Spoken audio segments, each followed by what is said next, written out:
तो hello student, today we will see the topic Monte Carlo simulation method. तो this is the last topic of unit number 4.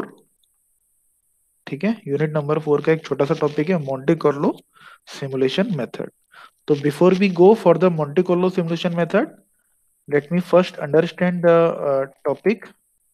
Let me first understand what is simulation. So simulation is a process of designing a model of a real system and conducting experiment with the model for the purpose of understanding the behavior of the operating of the system. तो वही हो गया कि designing phase में हम कोई model हमने बनाया रियल सिस्टम, उसमें कुछ हमने एक्सपेरिमेंट कंडक्ट कराए और सिमुलेट करके एक वर्चुअल वर्ल्ड में उसे सिमुलेट कर लिया before we actual implement in the real world. So that is called simulation. It could be in the service industry, it could be in the manufacturing industry also. ठीक है, तो जैसा कि हमने अभी डिस्कस किया ड्राई रन जो चल रहा है वैक्सीन का, तो that is a very good example of the simulation. NCS वगैरह में हम लोग सिमुलेट करते हैं क्या? आप लोगों ने सॉलिड एज में भी किया होगा. सॉलिड एज में भी जैसे कपलिंग वगैरह आपने बनाई तो कपलिंग को सिमुलेट करके देख लिया, उसको मतलब रन करा के देख लिया कैसे वो दो शाफ्ट के बीच में काम कर रही है. यहाँ बहुत सारे एग्जाम्पल होते हैं. लोड वगैरह की कैलकुलेशन हम करते हैं before we actual make the bridge. ठीक है, ब्रिज बनाने से पहले सॉफ्टवेयर में बहुत सारी एनालिसिस करती है, लोड को लगा के देख लेते हैं, तो वो भी एक तरीके का सिमुलेशन हो गया. ठीक है, it's a duplication of the original system, right, to understand the application of the system. मतलब एक्चुअल में सिस्टम में क्या इम्प्लीकेशन आएंगे उसको हमने पहले से जज कर लिया. That's why we use this simulation method. Now what is Monte Carlo simulation? It is the problem solving technique used to approximate the probability of certain outcome by running multiple trial run called simulation using the random variable. तो एक तरीके से probability base है ये Monte Carlo. इस बात की probability कोई भी सिस्टम रन करेगा, जैसे फॉर एग्जांपल मैंने रिसेप्शनिस्ट का लिया, उसको इस बात की प्रोबेबिलिटी कि पहले 1 घंटे में कितने कस्टमर आ रहे हैं, इस बात की प्रोबेबिलिटी कि पहले दूसरे घंटे में कितने कस्टमर आ रहे हैं, उसको लिंक किया हमने किसी तरीके से रैंडम वेरिएबल से. ठीक है, उसके बाद हमने कुछ कंक्लूजन निकाला और सिस्टम को सिमुलेट किया. सिमुलेट किया मतलब उसकी पूरे दिन की वर्किंग हमने निकाल दी. 9 से 5 जो रिसेप्शनिस्ट वहां पर बैठी हुई है, तो उसने पूरे दिन में उसका क्या लोड रहा, क्या उसका वेटिंग टाइम रहा, क्या वेटिंग टाइम कस्टमर, ये हमने सिमुलेट कर लिया और उस हिसाब से डिसीजन लिए. This is called Monte Carlo simulation. तो यहाँ पर दो फैक्टर इंपॉर्टेंट है जो हम देखेंगे न्यूमेरिकल में. One is probability and second one is random variable. ठीक है, रैंडम वेरिएबल मतलब रैंडम नंबर हम देने के बाद सिस्टम को सिमुलेट कर रहे हैं, एक अंदाजे से कर रहे हैं. रैंडम नंबर दे दिया और अंदाजे से हम सिस्टम को सिमुलेट करके देख रहे हैं. It is an experimental experiment on chance uses random number and required decision making under uncertainties. Application could be financial decision, project management, energy manufacturing, engineering, research development, insurance, oil and inventory control. तो इसको मैं skip कर रहा हूँ. Understanding of this technique, तो ये एक तरीके से स्टेप्स हो गए. Number 1, we need to establish probability distribution, cumulative probability distribution. एक बार प्रोबेबिलिटी आ गई तो फिर हम क्यूमुलेटिव प्रोबेबिलिटी निकालते हैं. Setting random number, random number हमने असाइन कर दिया है. जनरेट रैंडम नंबर, तो generate random number can be generate in your Excel. ठीक है, वो मैं आपको अभी करके दिखाऊंगा बाद में. To find the answer of the question ask using the 4 step. जो भी हमारा आंसर क्वेश्चन है, जो भी हमारा है उसको हम जज कर सकते हैं by after this 4 step has done. तो let us take an example. Example से आपको समझ में आ जाएगा. Just read out this.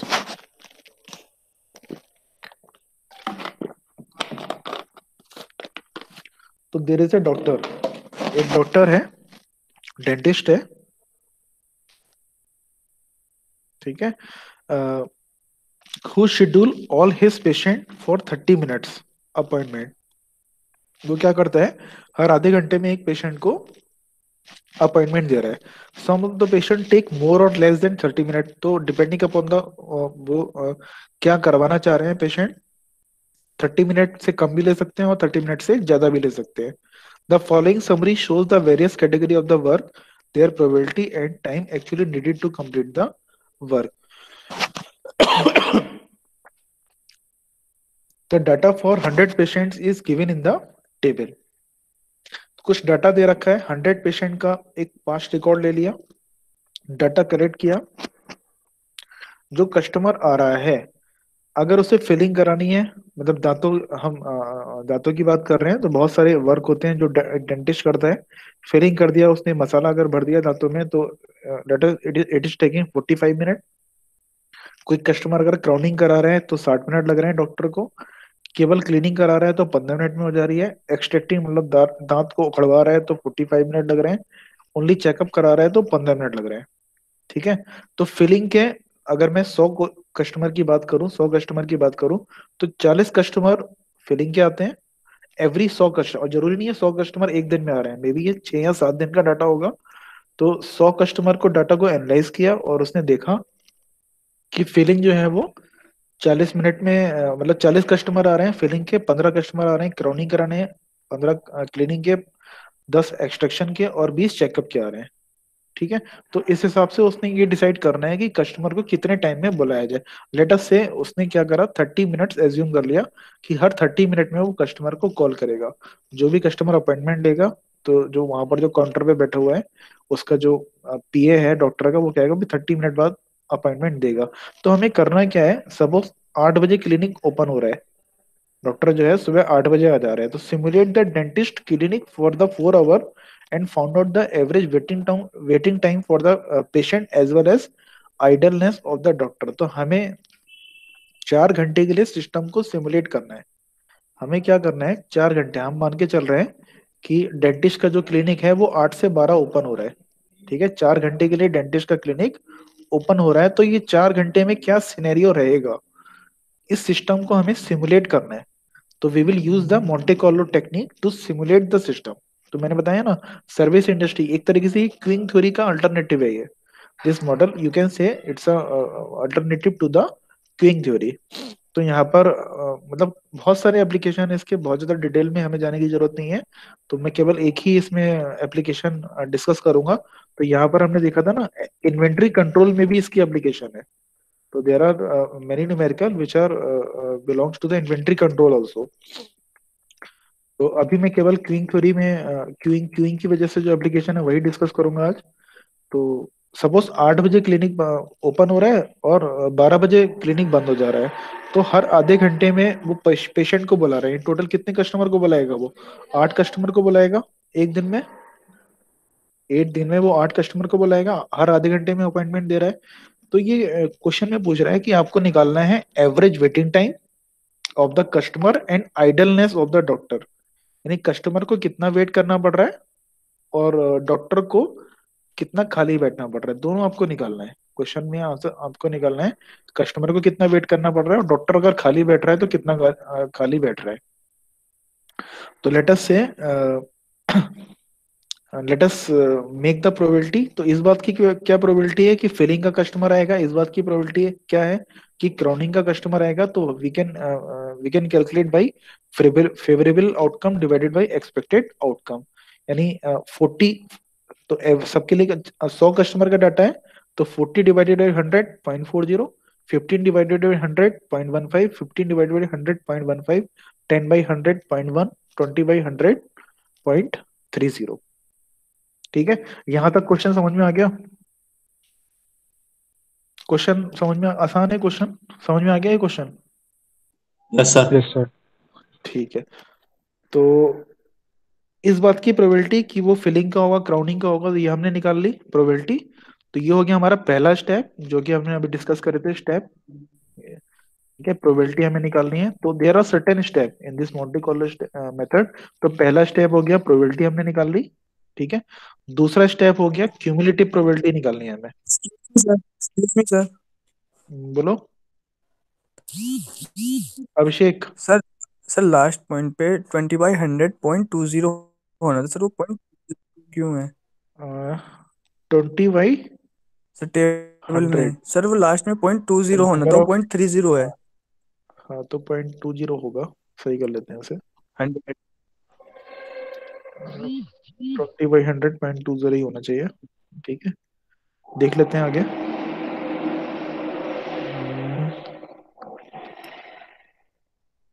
इसका समीशन देखो कितना हो रहा है, 5550। हासिल लगा, एक चार और एक पाँच, छः सात आठ नौ दस। हमें तो 20 चाहिए। 15 30 70 80 90 100। हाँ तो 20 ही होगा, कुछ गलती हो गई होगी। ठीक है, देखते हैं इसे आगे। 20 ही होगा। Now second step is to calculate the cumulative probability. Cumulative probability, यहाँ पर मैंने एक कॉलम ऐड कर दिया क्यूमुलेटिव प्रोबेबिलिटी। तो फर्स्ट हो गई 0.40, सेकेंड 0.40 प्लस 0.15। क्यूमुलेटिव क्या होती है, एड ऑन करते चले जाते हैं, जो भी न्यूमेरिकल आपने मैथमेटिक्स में किए होंगे पहले। तो एड ऑन हम करते चले जाएंगे, यानी 0.40, 0.15 plus 0.40, 0.55, 0.5 plus 0.15, 0.70, 0.70 plus 0.10 is equal to 0.80, 0.80 plus 0.20। तो यू आर राइट, यहाँ पर 20 ही होगा। ठीक है, 0.8 प्लस 0.20 इज इक्वल टू 1। तो यहाँ पर क्यूमुलेटिव प्रोबेबिलिटी हमने निकाल ली। इसको एड ऑन करते चले गए, एड ऑन करते चले गए। क्यूमुलेटिव समझ गए ना, निकाला होगा आपने, कई बार निकाल चुके होगे मैथमेटिक्स में। तो ये क्यूमुलेटिव प्रोबेबिलिटी आ गई। इस क्यूमुलेटिव प्रोबेबिलिटी से यहाँ पर रैंडम नंबर का इंटरवल आ गया। इंटरवल ऑफ दिस रैंडम, ये तीसरा स्टेप हो गया। हमने रैंडम नंबर का इंटरवल निकाल लिया। तो ये हो गया, अगर प्रोबेबिलिटी आ रही है 0.4, तो ये हो गया 0 से लेकर 39। 0.55 के लिए 40 से 54। 0.70 के लिए 55 से 69। मतलब एक एक कम, अगर 80%, इसकी प्रोबेबिलिटी क्या हो गई, मतलब ये 40%, यानी इसको अगर 100 से मैं मल्टीप्लाई कर दूं तो 40%, 40 हो गया। इसको 100 से अगर मल्टीप्लाई कर दूं तो 55 हो गया। इसको 100 से मल्टीप्लाई कर दूं तो ऐसे समझ लो, या फिर जैसे लिखा हुआ है वैसे समझ लो, एक ही बात है। इसको 100 से अगर मैं मल्टीप्लाई कर दूं तो ये 100 हो गया। ठीक है, तो यहाँ पर अगर 40 है तो यहाँ पर नंबर क्या आएगा, 0 से 39। 55 है तो 40 से 54। 70 है तो एक कम, ठीक है, 69 तक, 55 से 69। तो that is including 55 and also including 69। तो ये एक रेंज आ गई, रैंडम नंबर की रेंज आ गई। तो हमारा तीसरा स्टेप था असाइन द रैंडम नंबर। अच्छा, रैंडम नंबर हमें न्यूमेरिकल में दे रखा है। अगर नहीं दे रखा है तो we need to generate the random number. ठीक है, इसमें न्यूमेरिकल में दे नहीं रखा है तो आप कोई सी भी वैल्यू आप एज्यूम कर लो, 1 से लेकर 100 तक। तो रैंडम नंबर के लिए एक तरीका होता है, मैं दिखाता हूँ आपको एक्सेल में। एक्सेल में फॉर्मूले लगाने आते हैं आप लोगों को? एक्सेल में summation, addition, yes sir. Average वगैरह का फॉर्मूला तो आता ही होगा। Yes sir. ठीक है, तो देखो इसमें एक फॉर्मूला होता है रैंडम नंबर का। क्योंकि इस न्यूमेरिकल में दे नहीं रखा है तो हमें लगाना पड़ेगा random number, random number between. ठीक है, तो क्योंकि मेरी क्यूमुलेटिव प्रोबेबिलिटी 1 तक जा रही है तो मैं मुझे 1 से लेकर 100 तक नंबर जनरेट करना है। थाउजेंड हो गया। ठीक है, तो यहाँ पर फॉर्मूला लगाया। मुझे कितने नंबर जनरेट करने हैं, 1 2 3 4 10 तक करने हैं, 1 2 3 4 5 6 7 8 9 10। तो you can generate N number, मतलब बहुत सारे नंबर आप जनरेट कर सकते हो। सबको विजिबल हो रहा है? तो यहाँ से रैंडम नंबर आपने जनरेट कर दिए, सिस्टम ने अपने आप जनरेट कर दिए। और ज्यादा जनरेट करने हैं, इसको फॉर्मूले को मैंने नीचे खींच दिया। तो ये सारे number, random number between 1 to 100 इसने जनरेट कर दिए। ठीक है, तो कोई से भी 10 नंबर आपने ले लिए। तो यहाँ पर जो यहाँ जो मैंने ले रखा है, ये जो नंबर ले रखे हैं random number, let us take random number 40 82 11 34 25 66 17 and 79। ये रैंडम नंबर मोस्टली न्यूमेरिकल में दे रखे होते हैं। ठीक है, अगर नहीं दे रखे तो यू कैन अज्यूम कोई से भी रैंडम नंबर आप या तो सॉफ्टवेयर से कैलकुलेट कर लो या अपने आप से एज्यूम कर लो। ठीक है, तो based upon this random number हमने सिमुलेट करना है 8 पेशेंट का सिनेरियो। तो मैंने यहाँ पर 1 to 8 पेशेंट लिख दिया। तो पहला पेशेंट कब आ रहा है, हमने क्योंकि अपॉइंटमेंट कब दिया, हर 30 मिनट में अपॉइंटमेंट दिया। तो पहला पेशेंट आ रहा है 8 बजे, दूसरा आ रहा है 8:30 बजे, फिर 9, 9:30, 10, 10:30, 11 और 11:30 बजे पेशेंट आ रहा है। ठीक है। इस बात की क्या प्रोबेबिलिटी है कि वो पहला पेशेंट हमारा क्या कराने आएगा, फिलिंग कराने आएगा, एक्सटेंशन कराने आएगा, चेकअप कराने आएगा। तो यहाँ से हमने रैंडम नंबर असाइन कर रखा है 40। 40 कहाँ पर लाई कर रहा है, आप देखो इंटरवल का है 40 का। 40 का इंटरवल है क्रॉनिंग, यानी पहला जो कस्टमर आया 8 बजे, उसने क्रॉनिंग कराई होगी। ठीक है, क्योंकि हम सिस्टम को सिमुलेट कर रहे हैं। अगेन सिमुलेशन हमने अभी डिस्कस किया था, सिमुलेशन कभी भी एग्जैक्ट फिनोमेना नहीं है। This is not a exact phenomena, इसके कुछ ड्रॉबैक्स हैं। हम बस केवल सिस्टम का अंदाजा लगा सकते हैं कि एक्चुअल में क्या होगा, कौन सा कस्टमर आएगा, हमें नहीं पता, प्रोबेबिलिस्टिक मॉडल है। तो हम बस अंदाजा लगा रहे हैं कि पहला कस्टमर जो है वो क्रॉनिंग का आया होगा, based upon the random number assign. तो 40 और 50, 54 इसके बीच में जो रैंडम नंबर असाइन होंगे, इसका मतलब कस्टमर जो है वो क्रॉनिंग का होगा। तो 40 यहाँ पर लिख दिया। क्रॉनिंग का कस्टमर आया, उसको कितना टाइम लगा, 60 मिनट। फिर दूसरा हमने रैंडम नंबर असाइन किया 82। 82 कहाँ लाई कर रहा है, चेकअप में। तो दूसरा कस्टमर जो आया हमारे पास वो चेकअप कराने आया, और उसमें कितना टाइम लगा, 15 मिनट। ये रैंडम नंबर आया 11। 11 कहाँ पर फॉल कर रहा है, 0 से 39, यानी तीसरा जो कस्टमर आया वो फिलिंग कराने आया। तो फिलिंग में कितना टाइम लगा, 45 मिनट। चौथा कस्टमर आया 34। 34 यहाँ पर लाई कर रहा है क्राउनिंग कराने, 40 से, सॉरी ये 34 भी also lying in filling range. तो फिलिंग एंड सो ऑन, समझ गए। तो यहाँ पर जो भी इंटरवल आ रहा है, और ये जो इंटरवल होता है इन एवरी न्यूमेरिकल, कोई भी न्यूमेरिकल होगा, ये जो इंटरवल है ये क्यूमुलेटिव प्रोबेबिलिटी से आएगा, और क्यूमुलेटिव प्रोबेबिलिटी का हमेशा जो समेशन है वो 1 होगा। ठीक है, in every numerical the summation of the cumulative probability will be 1, और उसके अकॉर्डिंग चाहे तो आप 100 से मल्टीप्लाई कर लो, रैंडम नंबर आप जनरेट कर सकते हो। 1 to 100 आप किसी किसी न्यूमेरिकल में 1 to 10 तक है रैंडम नंबर। तो वो उस हिसाब से आप 10 से मल्टीप्लाई कर दो, क्यूमुलेटिव प्रोबेबिलिटी को आप 10 से मल्टीप्लाई कर दो।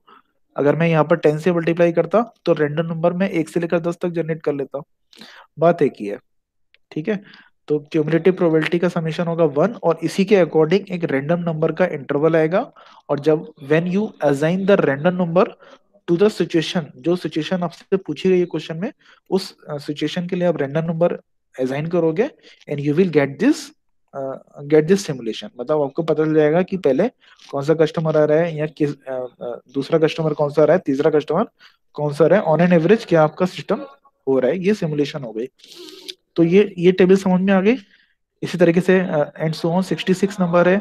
तो it is falling in this range, यानी ये जो कस्टमर होगा क्लीनिंग का होगा, क्लीनिंग में 15 मिनट लग रहे हैं, एंड सो ऑन। तो यहाँ से रेंडम नंबर से मैंने ये अंदाजा लगा लिया कि 8 कस्टमर आ रहे हैं, उसमें एक कस्टमर चेकअप का आ रहा है, 3 कस्टमर फिलिंग के आ रहे हैं, एक कस्टमर क्लीनिंग का आ रहा है।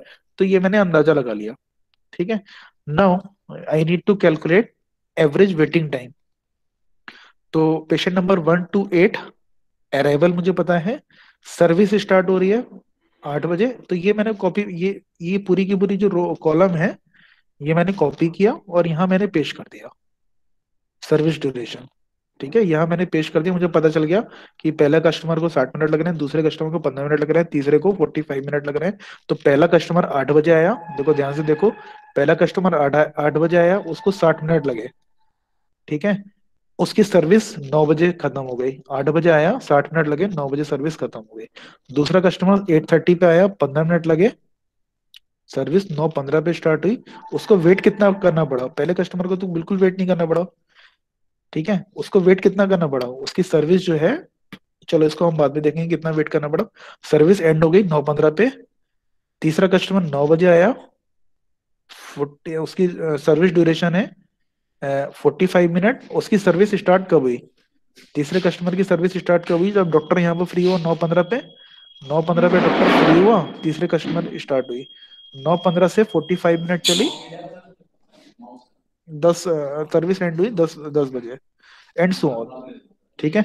चौथा कस्टमर आया 9:30 बजे, डॉक्टर फ्री हुआ 10 बजे, उसकी सर्विस स्टार्ट हुई 10 बजे। कितना टाइम लगा, 10 + 45 इज इक्वल टू 10:40, 10:45 पे वो फ्री हुआ। कितना टाइम उसे वेट करना पड़ा, 9:30 से 10 बजे के बीच में उसे इतने आधे घंटे का उसे वेट करना पड़ा। समझ रहा हो या नहीं समझ रहा हो? Yes sir. आ रहा है सर। आ रहा है ना समझ में? आसान है, जैसे हम लोग शेड्यूलिंग में करते थे ना यूनिट नंबर 3 में, ठीक उसी तरीके से है। तो उसकी सर्विस पहले, पहले तो आप ये वाला कॉलम भर लो तो वो ज्यादा अच्छा है। पहले ये थर्ड कॉलम में भर लो। सर्विस स्टार्ट हुई 8:30 बजे, है उसकी सर्विस कहाँ से स्टार्ट हुई? जहां पर सर्विस एंड हुई। ठीक है, यानी 9 बजे डॉक्टर फ्री हुआ, उसने 9 बजे अटेंड किया। 9:15 पे फ्री हुआ, 9:15 पे अटेंड किया। 10 बजे फ्री हुआ डॉक्टर, 10 बजे अटेंड किया। 10:45 पे फ्री हुआ, 11, 11:30 बजे फ्री हुआ, 11:30 बजे से अटेंड किया। 11:45 पे फ्री हुआ, 11:45 पे अटेंड किया। 12:30 बजे फ्री हुआ, 12:30 बजे, एंड सो ऑन। तो आया तो अराइवल तो हुई 8 बजे, और सर्विस उसकी खत्म कब हुई? मतलब सर्विस स्टार्ट कब हुई? 8 बजे। तो उसे 0 मिनट का वेट करना पड़ा। 8:30 बजे आया, 9 बजे सर्विस स्टार्ट हुई, 30 मिनट का वेट करना पड़ा। यहाँ इसे 15 मिनट का वेट करना पड़ा। यहाँ आधे घंटे का वेट करना पड़ा। यहाँ 45 मिनट का वेट करना पड़ा। छठे कस्टमर को 1 घंटे का वेट करना पड़ा। सातवें कस्टमर को 45 मिनट का, और आठवें कस्टमर को 60 मिनट का वेट करना पड़ा। जबकि डॉक्टर के मजे आ गए। डॉक्टर का आइडल टाइम बिल्कुल भी नहीं है, उसके हर समय उसे जो है हर समय उसे कोई ना कोई पेशेंट मिलता रहा। ठीक है। तो डॉक्टर का आइडल टाइम क्या हुआ? 0 हुआ। मतलब ऐसा कुछ भी है, ऐसा नहीं था कि सुबह डॉक्टर 10 बजे खाली हुआ और पेशेंट नहीं था उसके पास, ऐसा नहीं हुआ। तो डॉक्टर का आइडल टाइम 0 हो गया, और कस्टमर का एवरेज वेटिंग टाइम कितना हो गया? सबको समेशन कर लिया, डिवाइडेड बाई 8, यानी 35 minute. 35 minute on an average customer को वेट करना पड़ रहा है अपना दांत सही कराने के लिए डॉक्टर का। तो ये नॉर्मल है। यू कैन सी, किसी भी डॉक्टर के, अच्छे डॉक्टर के क्लिनिक पे आप जाते हो तो 35 मिनट का वेट तो आपको करना पड़ेगा। और उससे आपको कोई दिक्कत, मतलब कस्टमर को दिक्कत नहीं होगी। आधा घंटा तो वेट करना ही पड़ता है। तो ये डॉक्टर के लिए ये कंडीशन सही है। मतलब डॉक्टर ने क्या किया? 100 पेशेंट का डाटा लिया, मैं कंक्लूड कर रहा हूँ, ध्यान से सुनो। 100 पेशेंट का डाटा लिया, उसने डिसाइड किया कि 30 मिनट वो 30 मिनट में अपॉइंटमेंट देगा हर कस्टमर को। तो इससे अ, उससे नतीजा क्या निकला? कि हर कस्टमर को आधे घंटे का वेट करना पड़ता है। तो ये डॉक्टर के लिए अच्छी कंडीशन है, कोई दिक्कत नहीं है। अगर ये वेटिंग टाइम बहुत ज्यादा हो जाता, अगर ये वेटिंग टाइम बहुत ज्यादा हो जाता, मे बी 60 मिनट हो जाता, तब डॉक्टर सोचता अरे यार 60 मिनट हो गया, अगर 1 घंटा में हर कस्टमर को वेट कराऊंगा, तब तो मेरा कस्टमर टूट के दूसरे क्लिनिक पे चला जाएगा, दूसरे डॉक्टर के पास चला जाएगा। तब वो क्या करेगा? अपॉइंटमेंट की ड्यूरेशन बढ़ाएगा। ठीक है। तो समझ गए ना सिमुलेशन का फायदा क्या हुआ? सिमुलेशन का फायदा ये हुआ कि इसने जज कर लिया। उसने पहले अपना क्लिनिक स्टार्ट करने से पहले कोई किसी दूसरे क्लिनिक से डाटा लिया कि भैया, अपने दोस्त से पूछा कि 100 पेशेंट का डाटा मुझे दे दे, तो तुम्हारे यहाँ वही कौन सा पेशेंट आता है, और क्या क्रॉनिंग कराने आता है, कौन दांत उखड़वाने आता है, कौन आरसीटी कराने आता है। उसका डाटा उसने कलेक्ट कर लिया। अपना क्लिनिक खोलने से पहले, अपनी नीति बनाने से, अपनी प्लानिंग करने से पहले उसने सिस्टम को सिमुलेट कर लिया। और सिमुलेट करने के बाद डिसाइड किया कि हाँ, ये अगर सिस्टम सही है, सिमुलेट करने के बाद ठीक है, उसे चलता रहने देगा। अगर उसे लगेगा कि बहुत ज्यादा वेटिंग टाइम आ गया, तो वो अपना अपॉइंटमेंट को बढ़ाएगा। मतलब अपॉइंटमेंट टाइम को वो क्या करेगा? मे बी वो 30 से 40 मिनट कर देगा, so that waiting time of the customer will reduce. तो he need to make an strategy, and this is helpful, and this Monte Carlo simulation method is helpful in this case. आगे application समझ में आना चाहिए। देखो numerical तो बस समझाने के लिए है, न्यूमेरिकल इसमें आने का नहीं है। बहुत ही कम प्रोबेबिलिटी है कि न्यूमेरिकल आएगा, लेकिन इससे आपको मोंटे कार्लो सिमुलेशन की एप्लीकेशन समझ में आ जाएंगी। अगर थ्योरेटिकल क्वेश्चन भी आएगा तो you can do it very easily. Doubt है इसमें कोई? इस नो सर। क्वेश्चन में कोई डाउट, एनीवन? नहीं तो sir. let us take one simple question also, advantage of the simulation, ये देख लेना अपने आप। सर तो आई हैव हाँ, बोलो बोलो। एक्सक्यूज। बोलो।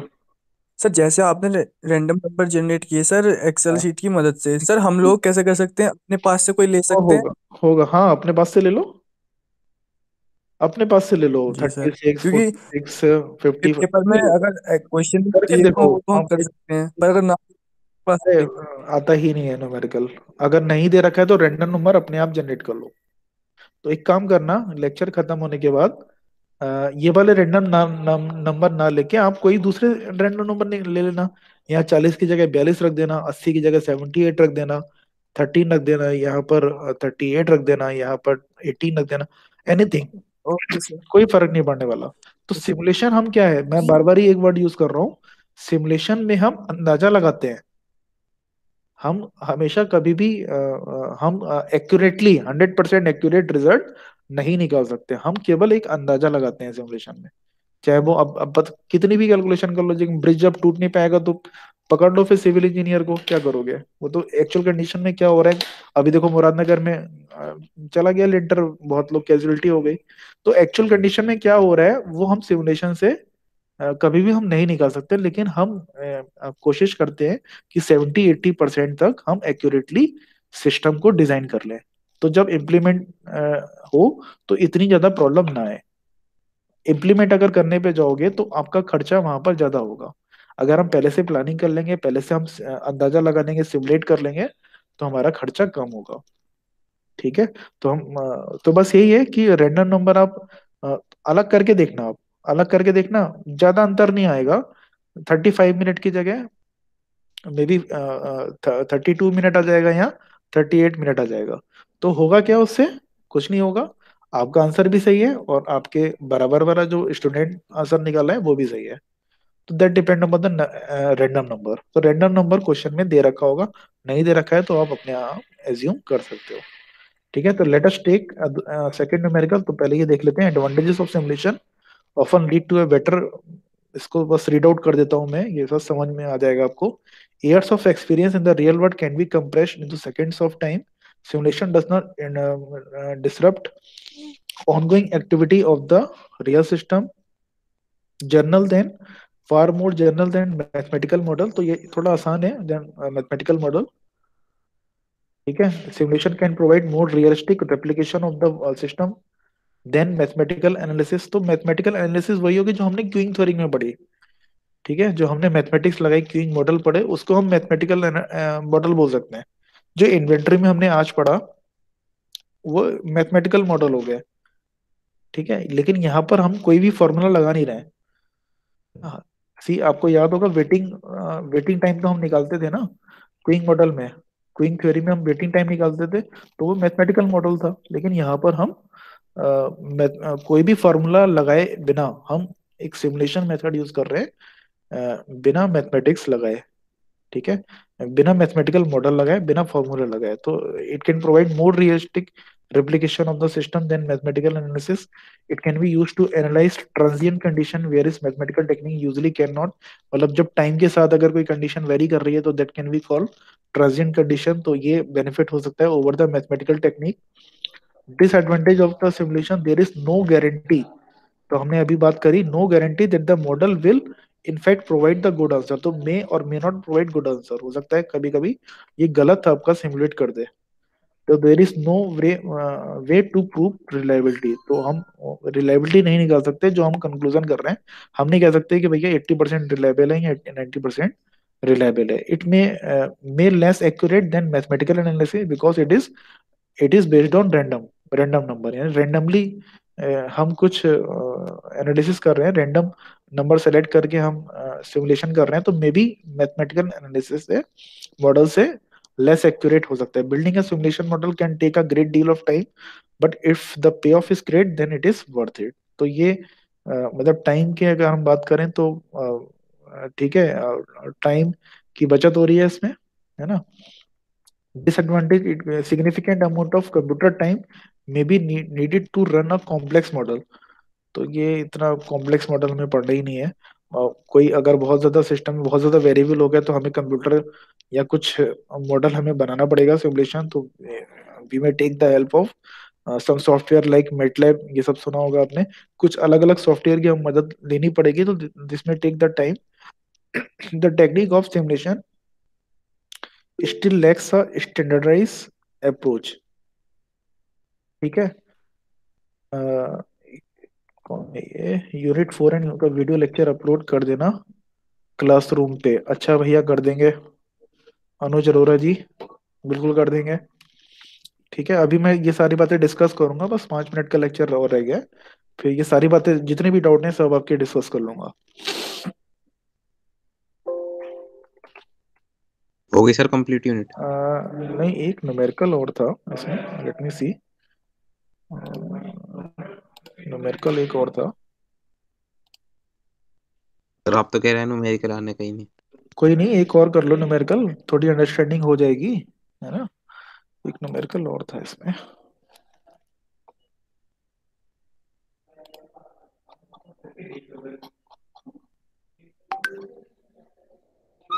देखो अगर समझ में आ गया है ना तो ये न्यूमेरिकल कर लोगे अपने आप। एक न्यूमेरिकल और देख लो। ठीक है। A company manufacture around 200 mopeds depending upon the availability of, अगर आ गया न्यूमेरिकल तो क्या करोगे? आएगा तो बेसिक न्यूमेरिकल आएगा ना, जो मैं करा रहा हूँ आपको, बिल्कुल बेसिक न्यूमेरिकल आएगा, कॉम्प्लिकेटेड न्यूमेरिकल नहीं आएगा। तो बेसिक न्यूमेरिकल तो कर लो, वो तो समझ में आ जाए। Depending upon the availability of raw material and other condition the daily production has been varying from 196 to 204 moped. तो कोई एक कंपनी है जो मोपेड बना रही है, ठीक है।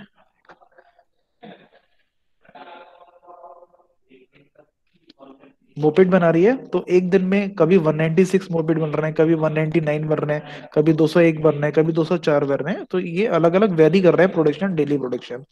ठीक है।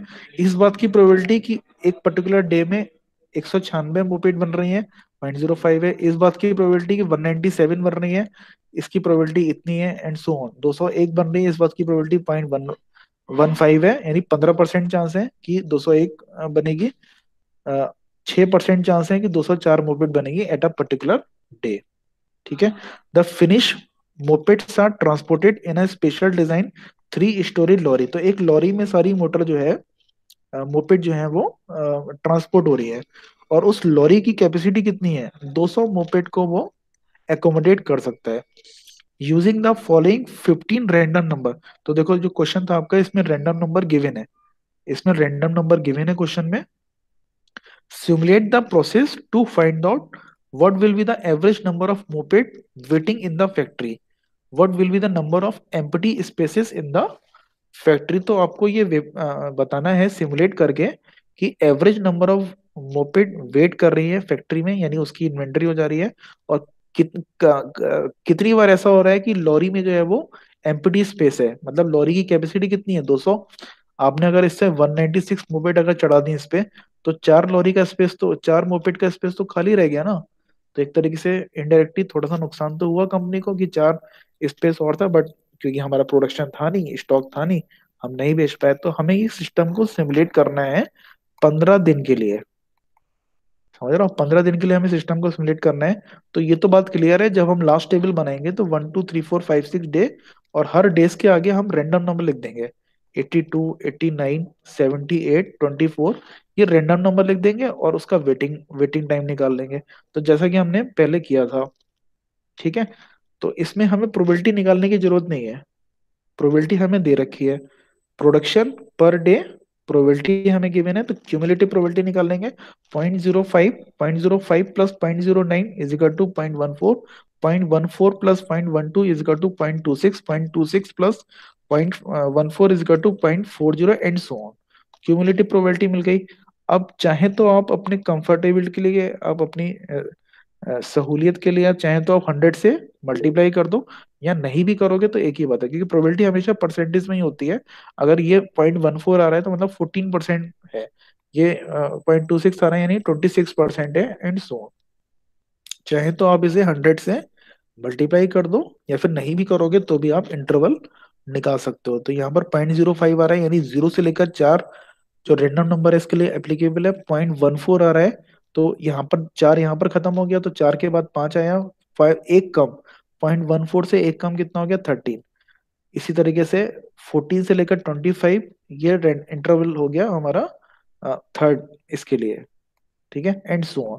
तो हमने ये इंटरवल निकाल लिया, रैंडम नंबर इंटरवल हमने निकाल लिया for for the for calculating कि किसी पर्टिकुलर डे में कितना प्रोडक्शन हो रहा है। ठीक है। तो हमें क्या करना था? 15 दिन के लिए हमें सिमुलेट करना था। हमें कोई कंपनी का ओनर है, वो ये जानना चाह रहा है कि 15 दिन में मुझे कितनी मोपेड जो है वो मेरी वेट करेंगी, कितनी कितनी बार मेरा जो लॉरी का स्पेस है वो कम फिल करेगा। तो हमने रैंडम नंबर दे दिए, जो भी हमारा न्यूमेरिकल में दे रखा था रैंडम नंबर। ठीक है, हर एवरी डे को मैंने एक रैंडम नंबर असाइन कर दिया। अब मुझे ये पता चल गया कि 82 अगर ये रैंडम नंबर है, यानी पहला दिन, सपोज 1 जनवरी की हम बात कर रहे हैं, तो 1 जनवरी को 202 मोपेड बनी होंगी। 1 जनवरी को 202, क्यों? क्योंकि यहाँ 82 जो है वो कहाँ लाई कर रहा है, 82 यहाँ लाई कर रहा है, और यहाँ क्या है, 202 मोपेड। ठीक है, तो 202 मोपेड बन रही हैं पहले दिन। दूसरे दिन को मैंने रैंडम नंबर असाइन किया है 89। इसका मतलब क्या हुआ, 89 is falling in this category, यानी दूसरे दिन 203 मोपेड बन रही हैं, 203 मोपेड बन रही है, एंड सो ऑन। समझ गए सब? एंड सो ऑन, ये टेबल बन जाएगी। ठीक है, तो यस। इसी तरीके से रैंडम नंबर हमने एवरी डे को असाइन किया, और किसी भी डे के लिए, फॉर एग्जांपल ये 77 है, तो यहाँ से मैंने देख लिया 77 कहाँ पर फॉल कर रहा है, it is falling in this interval, यानी 202 मुपेट बन रही होंगी 12वें दिन, 12 जनवरी को 202 मुपेट बनी होंगी कंपनी ने। ठीक है, तो ये तीसरा कॉलम हो गया। चौथे कॉलम में हमने निकाले नंबर ऑफ मोपेड्स वेटिंग। तो अगर 200 मोपेड, हम एवरी डे क्या होता है, शाम को लॉरी लगती है, ट्रक लगता है, और 200 मोपेड लोड हो जाती हैं। तो आपने पहले दिन 1 जनवरी को हमने 202 मोपेड बनाई, तो कितनी मोपेड रह गई, 2 मोपेड रह गई, जिसको वेट करना पड़ा। दूसरे दिन, दूसरे दिन क्या हुआ, 200 मोपेड चले गए, तो 3 + 2, 5 मोपेड आपके पास रह गई। तीसरे दिन 202 मोपेड बची, अभी तो पहले वाली ही नहीं गई थी, है ना, तो पहले वाली नहीं गई थी, तो वो भी मुझे ऐड करना पड़ा। 5 + 2, 7 मोपेड मेरे पास इन्वेंट्री हो गई। तो इसका देखो क्या हुआ, इन्वेंट्री भी आपको रखनी पड़ी। अगर आपको लग रहा है कि किसी पर्टिकुलर डे में 7 मोपेड आपकी रह जा रही हैं, तो वो उसको 7 को स्टोरेज का स्पेस भी आपको चाहिए। फिर चौथे दिन क्या हुआ, 198 का प्रोडक्शन हुआ। तो 198 का प्रोडक्शन हुआ, तो उसमें 2 लॉरी जो साथ थी वो मैंने इसमें एडजस्ट कर दी, तो मेरे पास कितनी मोपेड बची, 5। 5वें दिन 200 मोपेड बनी, तो 200 की 200 ट्रांसपोर्ट हो गई लॉरी में, मेरे पास कितनी बची, 5, एंड सो ऑन। तो इस तरीके से नंबर ऑफ मोपेड जो कि लॉरी में नहीं जा पा रही है, जिसको वेट करना पड़ रहा है, वो हमने निकाल लिया। Empty spaces in the lorry, तो जहां पर हम देखेंगे 196 का प्रोडक्शन हुआ, 196 का प्रोडक्शन हुआ, 4 लॉरी आपके पास पहले से थी, पिछला बैकअप था, तो ये पूरा ट्रांसपोर्ट हो गया। फिर उसके बाद अगले दिन हो गया 198 का प्रोडक्शन हुआ। ठीक है, यानी 10वें दिन 10 जनवरी को कितना प्रोडक्शन हुआ, 198 का प्रोडक्शन हुआ, तो वहां पर लॉरी का स्पेस खाली रह गया। ठीक है, यानी 2 मोपेड और आप लॉरी में लोड कर सकते थे, वो आपका खाली रह गया, एंड सो ऑन। तो इस तरीके से एम्प्टी स्पेसेस आपने लॉरी ने निकाल लिया। क्वेश्चन में क्या पूछ रहा था, waiting, average number of moped waiting in the factory and average number of empty spaces in the lorry. तो इन सबको समेशन कर दो, डिवाइडेड बाई 15 कर दो, 4 ÷ 15, और इसका समेशन कर दो, डिवाइड बाई 15 कर दो। ये 2.8 मोपेड जो कि वेट करना पड़ रहा है, यानी ऑन एन एवरेज 2.8 या 3 या 4 लॉरी का स्पेस आपको मेंटेन रखना है। ठीक है, आई होप ये सब क्लियर हो गया होगा। बस इसमें इतना ही है। तो मैं रिकॉर्डिंग एंड कर रहा हूँ, जो भी आपको क्वेरीज हैं वो मुझसे पूछ सकते हो।